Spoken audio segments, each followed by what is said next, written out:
Entonces, continuando con esto, me gustaría mostrarles este gráfico, que este gráfico lo que está indicando es el grado de polarización en la bóveda celeste.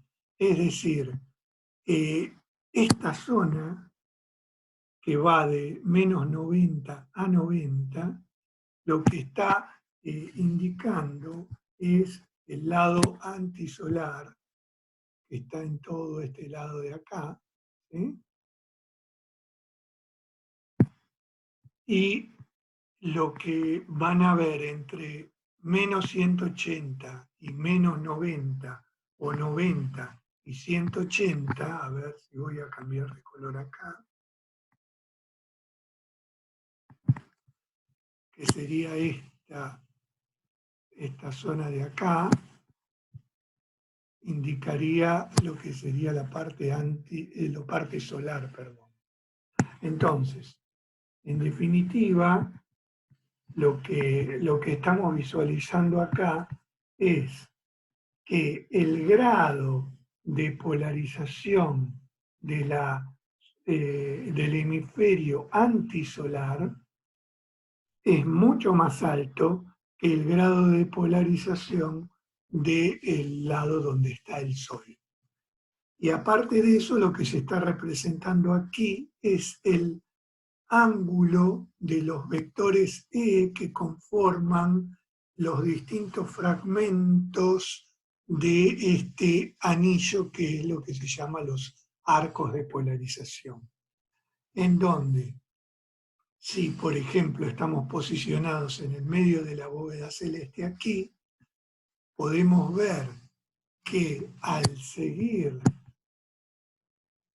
cómo se corta este fragmento de este arco en la zona que sería más elevada de la bóveda celeste, este fragmento que se corta a 90 grados con esta línea imaginaria.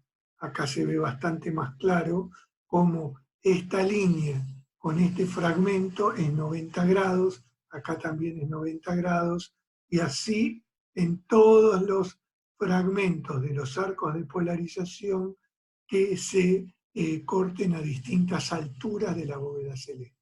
Sin embargo, si tomamos uno en este extremo, la orientación de ese fragmento del arco va a tener otro ángulo.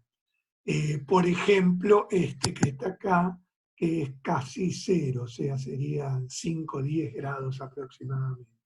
Entonces, tanto el meridiano solar como el antisolar, cuando vamos por la zona más elevada de la bóveda celeste, todos los fragmentos se cortarán perpendicularmente al plano imaginario, siendo ángulos de 90 grados, y, por ejemplo, los que tenemos a los extremos, lo que sería hacia el norte y hacia el sur de esta disposición, hacia la izquierda, hacia la derecha, van a tender a 0 grados.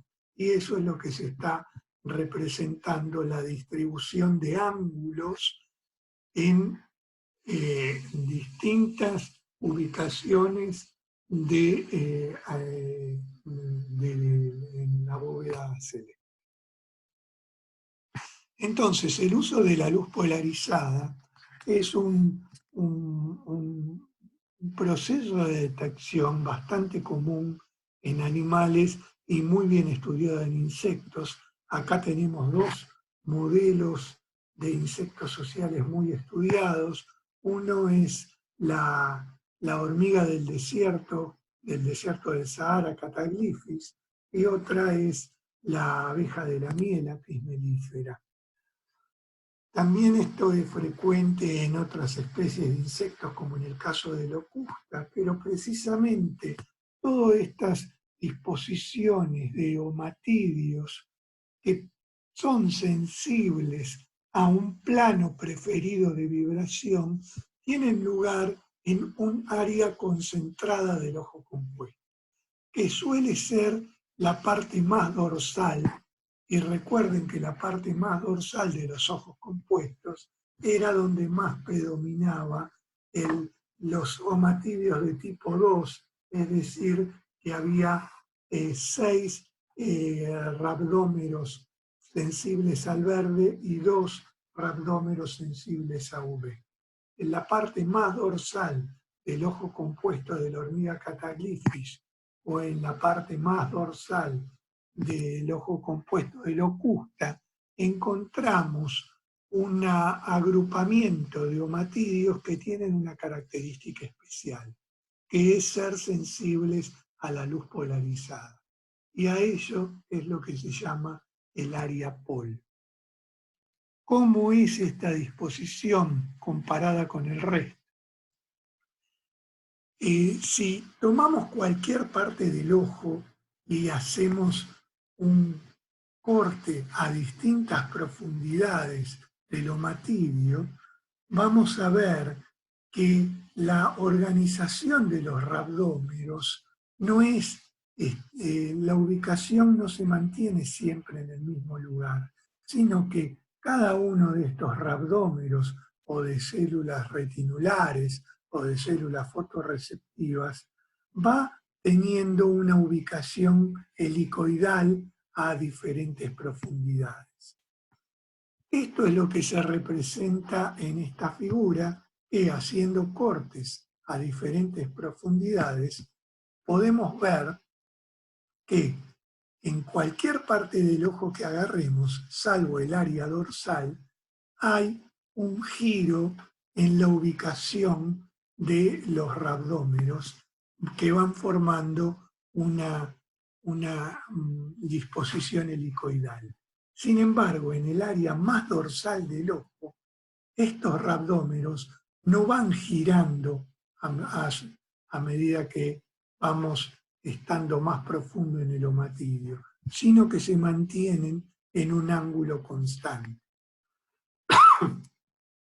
Eso es muy importante si nosotros queremos entender que la luz polarizada tiene un plano preferido o dominante de vibración, y esa luz, a medida que vaya circulando por el rhabdoma, si está en un plano y los omatidios se mantienen en posición constante, hay más probabilidad de que sea percibido ese tipo de energía.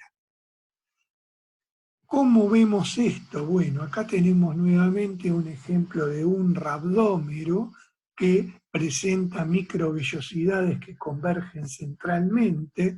Recuerden que hay entre 8 y 9 rhabdómeros que están alrededor y formando en el centro una convergencia de estas microvellosidades que presentan los fotopigmentos. En el caso del área POL, vemos que estas fotopigmentos, o sea, las rodopsinas, se encuentran alineadas, lo que permite que, sumado a que los rhabdómeros no van en disposición helicoidal a distintas profundidades, eso facilita el ingreso de planos preferidos de vibración que vayan ingresando y pudiendo de alguna manera avanzar en profundidad a través del rhabdómero. De hecho, cuando evaluamos cómo está organizado el resto del ojo de muchos modelos de insectos con respecto a cómo está organizado un omatidio en el área POL, encontramos diferencias bastante marcadas. Por ejemplo, creo que este modelo de grillo es uno de los más sencillos de ver. Lo que estamos viendo acá son microvellosidades de distintos rhabdómeros. En el área POL, fíjense que estas líneas están ubicadas ortogonalmente con respecto a estas líneas que corresponden a otro rhabdómero. Sin embargo, fuera del área POL del ojo compuesto del grillo, vemos que no hay una organización ortogonal entre estas líneas y sus microvellosidades de otros rabdómeros vecinos.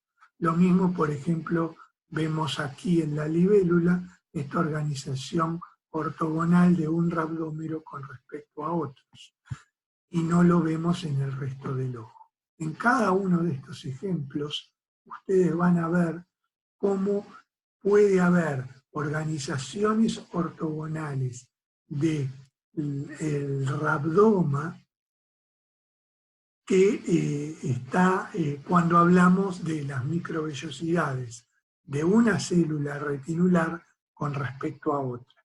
Y justamente cuando es así, estamos hablando de aquellos rabdómeros que presentan fotopigmentos UV. Es decir, los fotopigmentos UV, cuando están en el área dorsal, están organizados en el rabdoma de forma ortogonal. Eso permite que la luz, cuando viene en un plano preferido de vibración, pueda entrar o bien en un plano o bien en el otro plano ortogonal correspondiente a otro rabdómero sensible a UV. Dicho de otra manera, acá tenemos el ejemplo de un omatidio del área Polium grillo, en donde vemos dos tipos de rabdómeros sensibles a UV que están organizados entre sí de manera ortogonal. Si lo vemos esto de manera esquematizada, esto estaría representado así, como que tenemos dos sistemas, en un plano preferido de vibración y en otro plano preferido de vibración. ¿Qué quiere decir esto? Que si la luz viene en un plano preferido de vibración, podrá atravesar el rabdoma por este sistema de rendijas y podrá excitarse. Sin embargo, ese mismo plano, en este sistema que es ortogonal, se chocará, no podrá avanzar. Eso en términos de sistemas, y lo tenemos que representar la respuesta con distintos planos de inclinación de esta luz que vibra en un único plano, vamos a ver que, por ejemplo, va a haber un plano preferido de vibración para A, que tiene una respuesta máxima para 0 grados, que sería este caso, y tiene una respuesta mínima para 90 grados, que sería este caso. Contrariamente, si vemos el detector B, vamos a tener una respuesta máxima para el plano de vibración 90, que sería este, y mínima para el plano de vibración 0, como vemos acá. Entonces, hay un modelo que se planteó a un par de décadas atrás, que se llama Crossing Analyzer, que plantea que precisamente la presencia de estos dos receptores complementarias con una simple operación de resta, lo que hace es maximizar la respuesta sobre este detector como un todo. Es decir, hay una respuesta máxima para 0 y hay una respuesta máxima para 90 con signo opuesto. Esto fue un modelo inicialmente hasta que se pudo encontrar una interneurona en el sistema visual que atraviesa desde la médula ipsilateral bien ramificada hasta la médula contralateral opuesta del otro lado del otro lóbulo óptico. Vemos esta interneurona muy ramificada en la zona de este neuropilo del lóbulo óptico, y sobre esta interneurona se realizaron estudios electrofisiológicos a partir de una estimulación que era planos preferidos de vibración que iban variando. Y precisamente aquí lo que se pudo observar es que esta interneurona presenta una respuesta máxima, aumentando la tasa de disparos en 90 en este plano preferido de vibración, y teniendo respuestas inhibitorias en el plano complementario, que es el de 0 grado. Cuando vuelve a 90, vuelve a aumentar la tasa de disparos y así sucesivamente. Es decir, encontramos una respuesta de máxima inhibición para un determinado ángulo y de máxima excitación a más o menos 90 de ese plano que se inhibía, reproduciendo la respuesta de este modelo que predecía que podía existir eso en el área POL.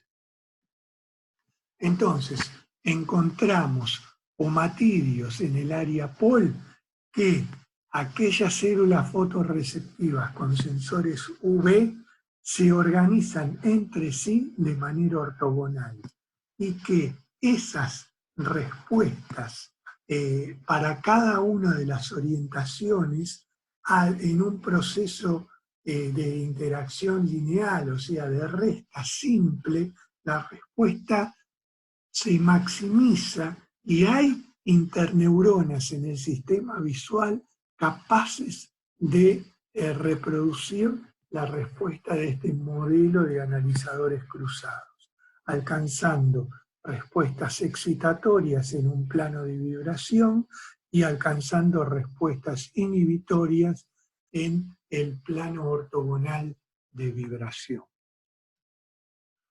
Y cuando se analiza un poco más en profundidad cómo responden en distintos centros de procesamiento del sistema visual para Locusta, creo que es Locusta casi, vemos que en el área POL encontramos esta organización ortogonal, encontramos también que en el lóbulo óptico, a través de esas respuestas que le mencioné, de estas interneuronas, que van desde la médula ipsilateral hacia la otra médula contralateral del lóbulo óptico, por respuestas electrofisiológicas, hay 3 tipos de interneuronas ubicadas en el lóbulo óptico que responden a 3 planos de vibración, uno que es de aproximadamente 5 o 10 grados, otro que es de 60 grados y otro que es de 130 grados. Es decir, a nivel del centro de procesamiento primario de información visual, que es el lóbulo óptico, se puede reproducir la señal que es hablar de un determinado plano de vibración, específicamente 3 planos de vibración posibles. También se encontraron en el sistema nervioso central, pero ya ubicado en el complejo central, ese complejo impar y tan ordenado, ubicado un poquito ventral y centralmente de los cuerpos pedunculados, podemos encontrar neuronas sensibles a la luz polarizada que, si bien se van presentando luz polarizada, no es que responden a distintos ángulos, sino que hay interneuronas que responden a estos diferentes planos de vibración, excitando interneuronas de centro de procesamiento superior, como son interneuronas del complejo central. Entonces, lo que podemos decir que tenemos, tomando un modelo de insecto como es la hormiga del desierto, Cataglyphis, que presenta en la parte dorsal de sus ojos compuestos omatidios sensibles a la luz polarizada y que se pudo determinar por ensayos de conducta y fisiológicos que estos distintos omatidios en realidad responden a distintos planos de luz polarizada. Fíjense que hay desde distintos ángulos de planos de vibración. Lo que se está representando acá es lo que sería el campo visual que, como es la zona dorsal del ojo, por eso se lo ubica prácticamente en la parte central este semicírculo. Esta sería la periferia, que se correspondería con esta zona más periférica. Entonces, justamente la parte dorsal es sensible a distintos planos de vibración. Y justamente cuando evaluamos o comparamos lo que son los planos de vibración en la bóveda celeste por un lado y los planos sensibles del área POL de estos distintos somatidios, encontramos una correspondencia entre planos de vibración en la bóveda celeste y rendijas que dejan pasar esa luz en determinados somatidios. Así, por ejemplo, encontramos que hay planos de vibración de 90 grados con respecto a este eje imaginario, y encontramos también rendijas, entre comillas, o matidios sensibles a planos de vibración de 90 grados. Eso quiere decir que la luz, si está en un plano de 90 grados, podrá atravesar el omatidio y podrán los fotorreceptores excitarse con ese plano de vibración. Entonces, imaginémonos una hormiga del desierto caminando y girando sobre su eje, en donde la luz se le prenderá y se le apagará si deja pasar o no estos planos de vibración o no, cuando permiten el ingreso de esa energía específica que van atravesando el rabdómero y haciendo impacto sobre los fotopigmentos. Bueno, este tema lo vamos a repetir desde otra mirada cuando estudiemos orientación y navegación. Entonces es todo por hoy. Gracias y la seguimos.